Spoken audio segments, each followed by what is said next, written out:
Okay, so gentlemen of the press and friends and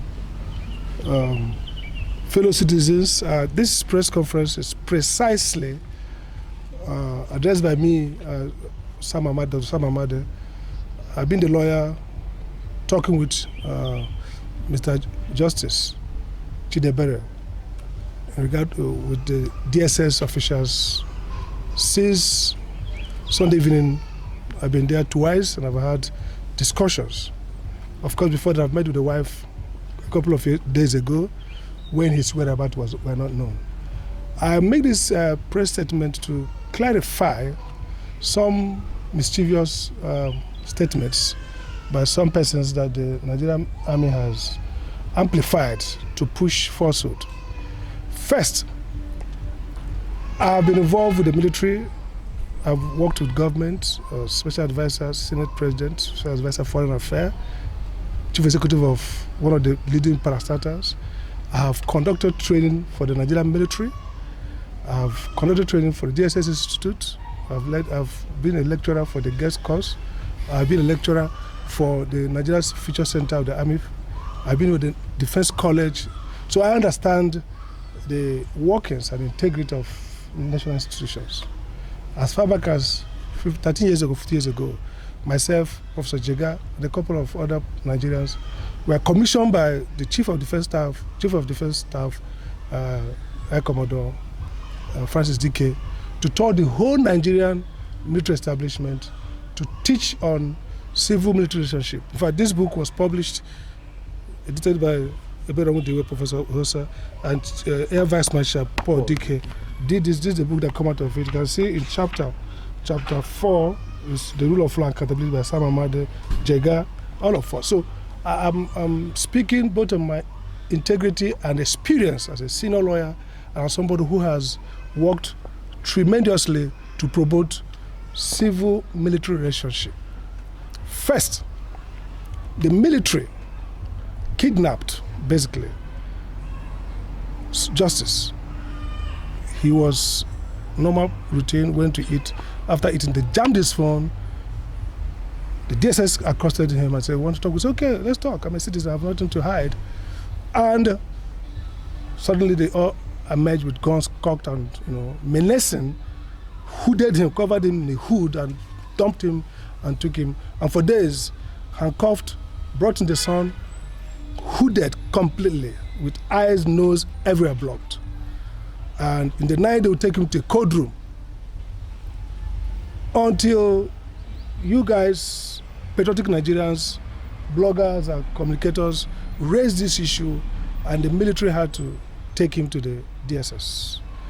I've spoken with DSS officials, very wonderful guys, professional. Because of the state he was, the way he has been badly treated, brutalized, and sick, the first thing the DSS did was to take him to a clinic for checkup. And up to yesterday evening when I was there, the DSS have been checking on him, monitoring his BP, and providing him very good treatment. So, first, factual, this was an abduction, a Gestapo-like abduction. This is not a case of a citizen who was asked to explain whatever he communicated. That's number one. Number two, he was kept for days, covered, hooded, chained behind, and kept in the dead sun, purposely to torture, humiliate. And today, he has, all the time I was with him, you can see that cough coming from cold up to now. And the last time I spoke with the director of operations, and they promised to, look at that medically and provide me the support in it. So they have been fantastic. The DSS have been very good in managing his case. Now, the charge was yesterday, and the charge said nothing. There's nothing about this around terrorism or around, disrupting or inciting the military. It's simply cyber stalking. Now, cyber stalking relates to offenses of persons who continuously harass others through the cyber activities. There's nothing harassment. It's a post he got from a military source, which is not different from what generals retired have been saying about the concept of the military. So this is important. This statement from Mr. Justice, is similar to statements we've received in the past from many retired generals who talk about the welfare of workers. And this is very important to make, that it's the military that is undermining national security in this circumstance.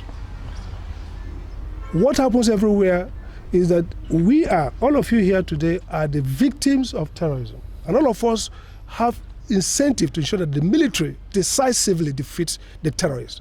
And what Mr. Justice did, and I was there with him when the DSS debriefed him. I read the statements. He agreed that the statement was his own voluntarily. Nowhere in that statement did he ever say, and nobody has suggested to him that he ever had correspondence with any soldier or anybody after his post. He was very clear, very patriotic, and he said that he does his videos to explain political situations so that citizens can be engaged in the activities of their country. I want to put on record that I've shared with these guys, Mr. P, Ghana, all of them. These are Nigerians who want to bring back civic commitment to the Nigerian state. These are not persons who want Nigeria to be undermined. And I want to challenge the generals. They are the people who have benefited from this country. They have got the privileges, and maybe they don't care about our soldiers who are suffering. Because if they do, they would call these guys into conference and say, help us, thank you for helping us. Because the idea is feedback. I've been a chief executive of an institution. I've worked with the foreign affairs, and I've dealt with security of this country. What we need is that citizens give honest feedback to those in power to improve. What Justice was to provide feedback like a responsible citizen. So I want to put it on record here. That's a malicious miscommunication suggesting there was any intent to undermine national security, or suggested that the video was presented with a view to creating unrest. The video was a plea by citizens on the line, our soldiers, our gallant soldiers on the line, saying, help us so that our leaders can see the conditions. All over the world, during the Gulf War, during the war against the U.S. terrorism, what happened in Abu Ghraib, it was American media that reported the failure of the American military in managing those combatants. Nobody persecuted them. Today, CNN, all the media houses are reporting on some of those shortfalls of the war with a view to enabling the War Department improve their effort. So why I'm making this case, I'm in touch with the DSS, and I think it's in the interest of justice and interest of the military that this case should not have brought to court. It's laughable. It trivializes the idea of executive responsibility. What we expected, and what I would advise the military to do, is to call up these guys and talk with them and say, you are citizens who are patriotic, helping to promote the welfare of Nigerian soldiers. We would like to give you facts that at our disposal and encourage you to create a way of communication so that when you receive information, you can come to us. That's what a responsible leadership should be doing, not persecuting a citizen whose manifest and clear purpose is to help the soldiers win this war, which we are the people suffering this war of terror. Not the generals in the barracks, not the generals in the big buildings who are protected by soldiers, battalions, but other citizens who every day will be kidnapped or whose family member will be kidnapped and they'll be forced to pay ransom.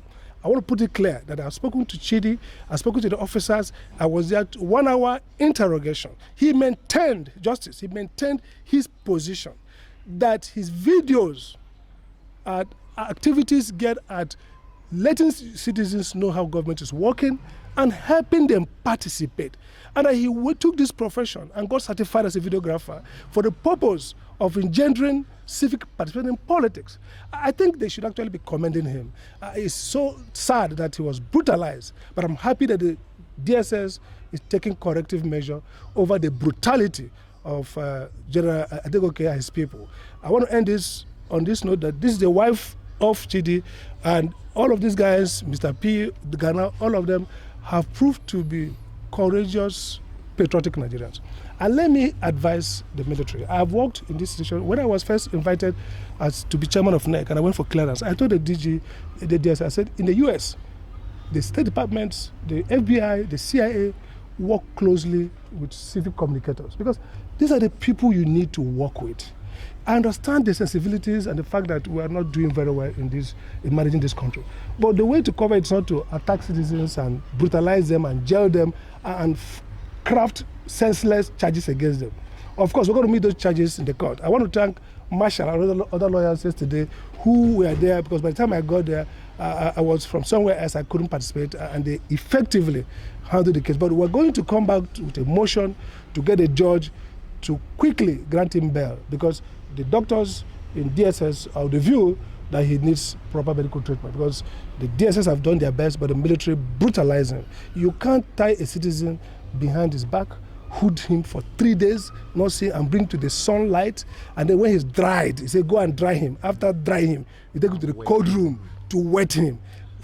I mean, how does that really make sense? The 21st century, for what? It's not a terrorist. He's not implicated with any correspondence with terrorists. His only offense is that our citizens, our soldiers who are suffering in the front line, sent me a video and say, help us let our leaders know. The leaders should have responded by calling him and providing information and doing better, and not to brutalize him, arrest him like commando operation. I mean, even terrorists are not arrested in that Gestapo manner. I think they should really send an apology, withdraw this case, and repair their lack of intelligence in public communication. The 21st century governance is about public communication. It's about sincere engagement with citizens and about persuading them to see how much you're doing and helping you do better, and not in brutalizing them and putting them in dungeons and then going on air with some very corrupt media platforms to go and spread misinformation. To be clear straight away, the charges against him are charges relating to what we call cyber stalking. There is no indication, no suggestion. Throughout the 1 hour grilling by DSS, I was there in person, they never suggested that he tried to cause unrest among soldiers, or that he was in communication with any soldier for the purpose of deserting or purpose of doing anything contrary to Nigerian national security. As a matter of fact, justice keep repeating that his video is to help leaders do better, so that together we win the war on terror. And finally, before maybe Madam will say something, the military hierarchy, the leaders who are insulated from this suffering, should know that the net sufferers are the Nigerian citizens. And all these people here are committed to help the soldiers in the front line win this war against terror and win it decisively. Like I said, 40 years ago, I went over all the military barracks in this country with select Nigerian professionals and professors, including Jega, including Osaro, professors and vice chancellors, to talk about how to create trust between the military and the civilian. And that's this book I'm holding 13 years ago. So we, if we're not patriots, we'll not be doing that. And that's what each of us are doing, to make sure the Nigerian military wins this war decisively and win it, and not to turn themselves against citizens who are also the victim of the same war we are fighting. Thank you so much.